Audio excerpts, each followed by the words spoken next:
Kembali lagi di iNews Siang, pemirsa, penertiban pedagang di kawasan wisata Pantai Purus, Padang, Sumatera Barat ricuh. Ya, pedagang ini menolak direlokasi karena pemerintah dianggap tidak memberikan solusi atas penggusuran.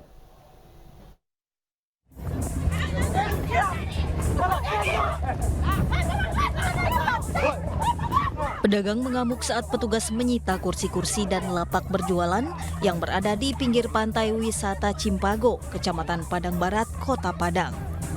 Satu orang pedagang terpaksa diamankan petugas ke atas mobil Dalmas Satpol PP lantaran melakukan perlawanan saat penertiban berlangsung.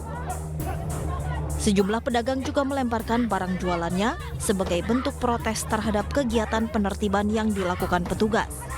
Pedagang menolak ditertibkan karena pemerintah Kota Padang tidak memberikan solusi dan penggantian tempat untuk mereka berjualan di kawasan wisata pantai.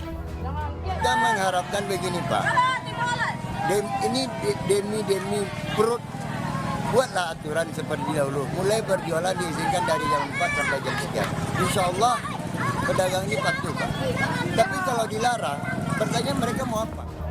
Pemko Padang pun berjanji akan merelokasi pedagang yang digusur dari lokasi tersebut.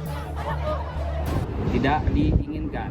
Pemerintah kota itu bersifat membina terhadap pedagang, terhadap masyarakat Kota Padang.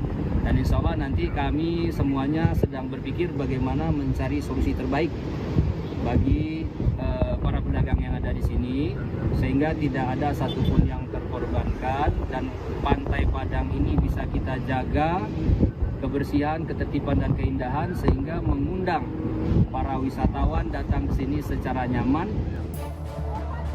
Sementara itu, penertiban ini sebelumnya sudah melalui sosialisasi kepada seluruh pedagang yang berjualan di sepanjang kawasan pantai, namun tidak diindahkan oleh pedagang. Dari Padang, Sumatera Barat, Budi Sunandar, iNews melaporkan. Beralih ke informasi berikutnya, pemirsa, 2 hari pasca kebakaran Museum Gajah atau Museum Nasional yang berada di Jalan Medan Merdeka Barat, Gambir, Jakarta Pusat masih belum dibuka untuk pengunjung. Museum Gajah atau Museum Nasional masih ditutup untuk umum guna penyelidikan lebih lanjut akibat kebakaran yang terjadi pada Sabtu malam kemarin. Saat ini perhatian seluruh pihak pengelola tertuju pada proses identifikasi dan penyelamatan koleksi pasca kebakaran. Penutupan akan berlangsung selama waktu yang belum ditentukan. Pihak museum akan melakukan pengembalian tiket bagi masyarakat yang sebelumnya sudah memesan tiket kunjungan. Hingga saat ini, pihak kepolisian masih berada di sekitar museum dan kendaraan pemadam kebakaran juga masih ada di lokasi untuk antisipasi kebakaran susulan.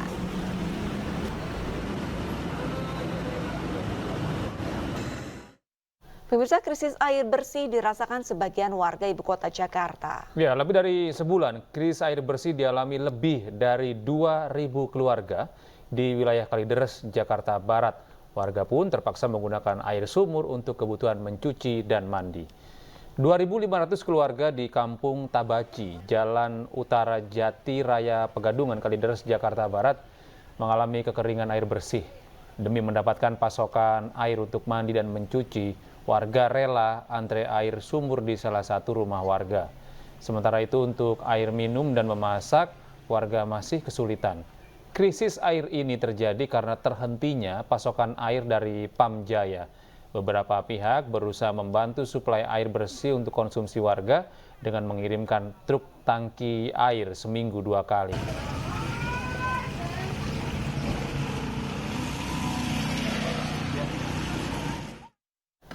Dan pemirsa, untuk mengetahui informasi lebih lanjut, kami sudah terhubung dengan rekan kami Ismalia Meidasari di salah satu rumah warga di Pegadungan, Kalideres, Jakarta Barat.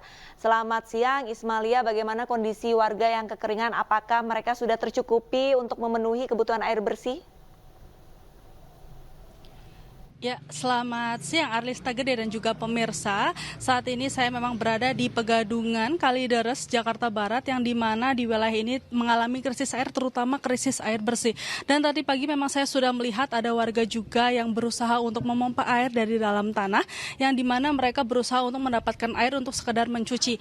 Dan di sini saya perlihatkan atau ajak Gede dan juga Arlista untuk memperlihatkan keadaan air. Di sini ketika saya membuka keran, sama sekali tidak ada air yang menetes menetes sedikit pun dari keran. Dan di sini bisa kita lihat juga di dalam ember ini adalah air yang sudah diinapkan selama sehari. Di sini bisa kita lihat untuk airnya keruh dan di sini juga sedikit berbau, namun tidak terlalu berbau seperti yang di awal-awal di saat mereka mengalami krisis. Dan di sini karena air keruh dan berbau ini mengakibatkan air tidak bisa dikonsumsi dan hanya bisa digunakan untuk pemakaian di luar saja seperti mencuci dan yang lain-lain. Dan untuk Gede Arisan juga pemirsa, sebagai informasi saja ini tadi juga berdasarkan pengakuan warga, air dari PAM sendiri ini atau air dari dalam tanah sendiri ini juga ada berasa asin.